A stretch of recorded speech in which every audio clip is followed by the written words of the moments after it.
Hello guys, welcome to the channel. आज हम लोग how to improve your sketching के सेकंड एपिसोड में, जिसमें हम लोग बात करेंगे कि कैसे आप यूजिंग द शेप आइडेंटिफाई कर सकते हैं अपने आर्ट वर्क को, अपने स्केच को।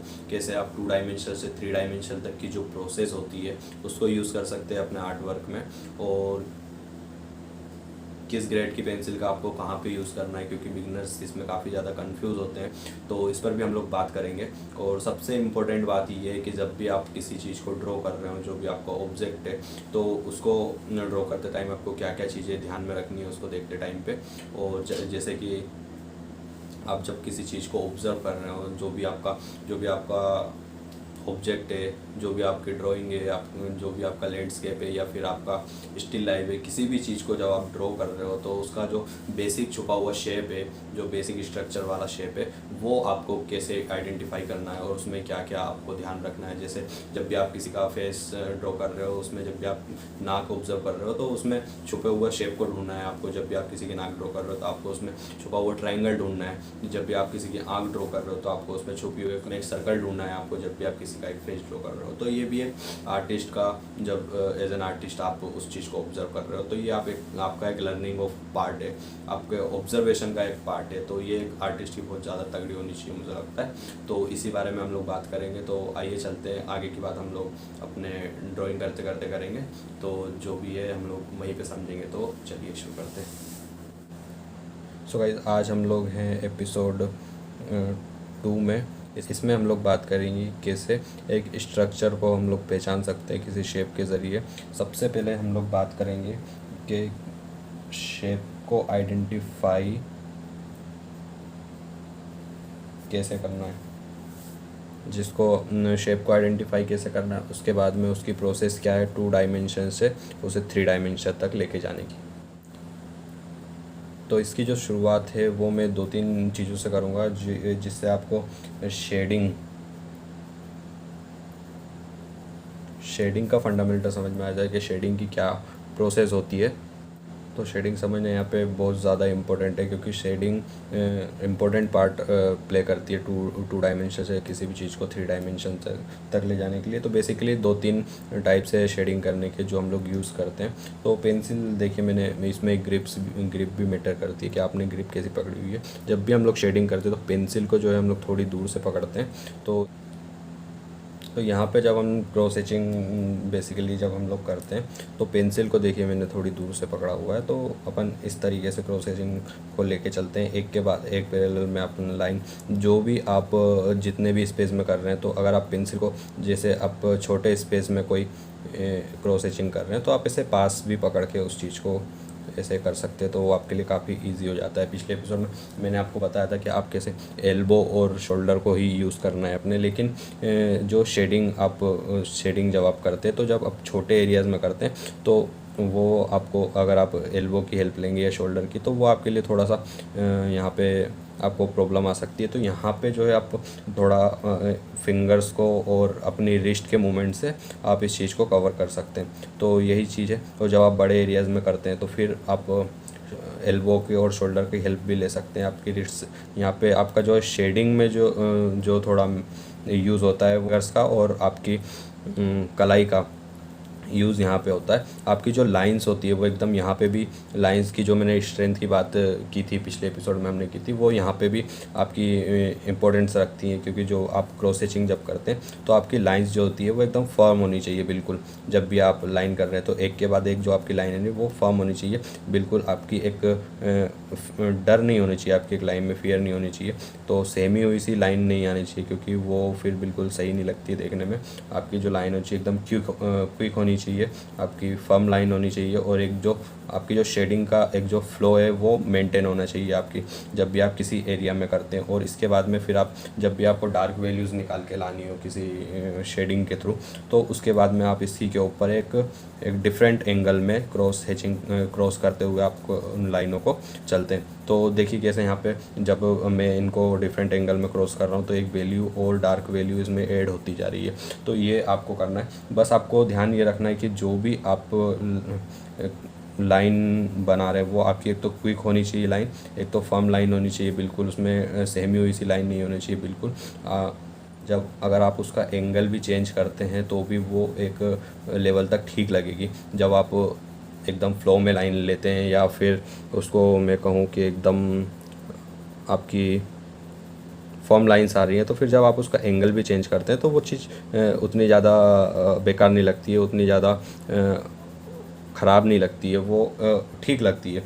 चाहे उसका एंगल चेंज हो रहा हो या फिर वो उसी एंगल में जा रही हो, बस आपकी आपकी जो लाइंस हैं वो एक तो एक के बाद एक आनी चाहिए और उन लाइनों में एकदम डर नहीं होना चाहिए, वो एकदम क्विक होनी चाहिए, एकदम फर्म लाइंस होनी चाहिए और एक के बाद एक होनी चाहिए। तो ये एक क्रॉस हैचिंग में अपन इस चीज़ का ऐसे इस चीज़ को यूज़ कर सकते हैं। और एक जो दूसरी है वो उसके लिए हम लोग जब शेडिंग हम लोग यूज़ करते हैं तो अपनी जो पेंसिल है उसकी एजेस का यूज़ करते हैं, ये जो साइड वाली एजेस है उसका, तो उसके लिए हम पेंसिल को अपनी जो है एक लेवल तक टिंट करके उसके बाद में उसको चलाते हैं।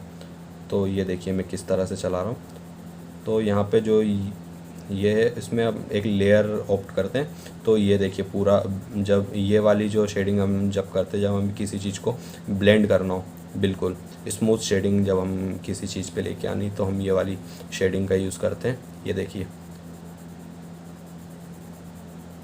यहाँ पे बिल्कुल भी प्रेशर का यूज़ नहीं करना है आपको, बिल्कुल हल्के हल्के लेके जाना है ये चीज़।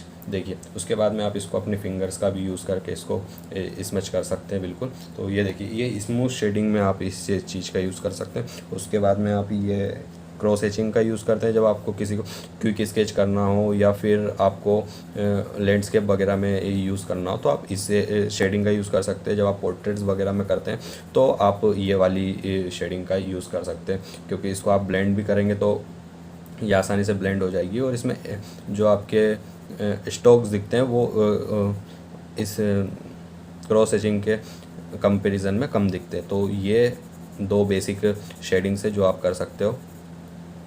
तो इस तरह से आप इस शेडिंग को भी यूज़ कर सकते हैं। बस आपको क्रॉस हैचिंग में ध्यान रखना है कि जो आपकी लाइंस हैं वो एकदम क्विक होनी चाहिए, वो एकदम फर्म लाइन होनी चाहिए। फिर चाहे उसका डायरेक्शन चेंज भी होगा तो वो इसमें आराम से उसको ऑब्ज़र्व कर लेंगी। जो आपकी शेडिंग है उस चीज़ को आसानी से ऑब्ज़र्व करते हो। बस आपको ध्यान ये रखना है कि आपकी लाइनें एकदम डरी हुई, एकदम धीरे धीरे लाइनें नहीं होनी चाहिए, आपकी एकदम क्विक लाइन होनी चाहिए, एकदम फर्म लाइन होनी चाहिए। और उनका जो फ्लो है वो एक मेंटेन होना चाहिए, वो फ्लो में वो सारी चीज़ें होना चाहिए। उसके बाद में जो दूसरी ये शेडिंग जो मैंने आपको बताई है वो आपको करते टाइम ध्यान रखना है कि बस उसमें आपको एक प्रॉपर लेयर ऑप्ट करनी है। हल्के हल्के से, आपको बिल्कुल प्रेशर का यूज़ नहीं करना है, हल्के हल्के आपको इसमें जो है आपके एजेस जो आपके जो मैं कहूँ कि क्रॉस हैचिंग वाले जो स्टॉक्स है वो आपको इसमें नहीं दिखते। अब यहाँ पे देखिए पेंसिल को मैंने कैसे पकड़ा, वो बिल्कुल ऐसे नहीं पकड़ा जो मैंने क्रॉस हैचिंग के टाइम पे मैंने पेंसिल को ऐसे पकड़ा हुआ था, वो अब यहाँ चली गई ये चीज़ें। तो वो जो है एक एंगल तक पेंसिल अपनी जो टिंट हो जाती है, तो उसके बाद में फिर वो जो है बिल्कुल स्मूथ शेडिंग का यहाँ पे टेक्सचर हमको देखने को मिल जाता है। उसके बाद में किसी भी ब्लेंडिंग टूल का यूज़ करके, फिंगर का टूल्स करके हम इसको यहाँ पे ब्लेंड कर सकते हैं। तो ये दो तो इन्हीं शेडिंग्स का हम यहाँ पे यूज़ करेंगे जब भी हम कोई शेप ड्रॉ करेंगे या किसी चीज़ को हमको 2 डायमेंशन से 3 डायमेंशन तक लेके जाना है। जैसे मैं आपको बताता हूँ, जैसे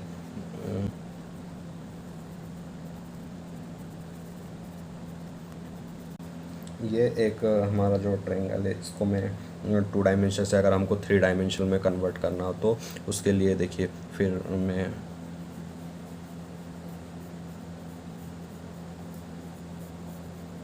यहाँ पे मैंने इसका एक बेस क्रिएट कर दिया है। और अब हम यहाँ से इसको हल्के हल्के, यहाँ से हम लोग इसमें हल्के हल्के क्रॉस हैचिंग करेंगे और यहाँ से हम लोग इसमें वैल्यूज़ ऐड करने की कोशिश करेंगे। तो यहाँ पे देखिए मैं एक ही पेंसिल का यूज़ कर रहा हूँ, आप अलग अलग ग्रेड्स की पेंसिल का यूज़ कर सकते हैं। जो मैंने स्टार्टिंग में बोला था कि हम लोग बात करेंगे कि पेंसिल का किस कौन सी पेंसिल का आप यहाँ कहाँ पे यूज़ कर सकते हैं, तो वो यही है कि अगर आपकी पेंसिल पे पकड़ अच्छी है तो आप एक ही पेंसिल से अलग अलग लेयर ऑप्ट करके उसको अलग अलग वैल्यूज़ दे सकते हैं। लेकिन अगर आप चाहें तो यहाँ पे अलग अलग ग्रेड्स की पेंसिल भी यूज़ कर सकते हैं। लाइट के लिए आप कम ग्रेड्स की पेंसिल, डार्क वैल्यूज़ के लिए आप ज़्यादा ग्रेड्स की पेंसिल का यूज़ कर सकते हैं।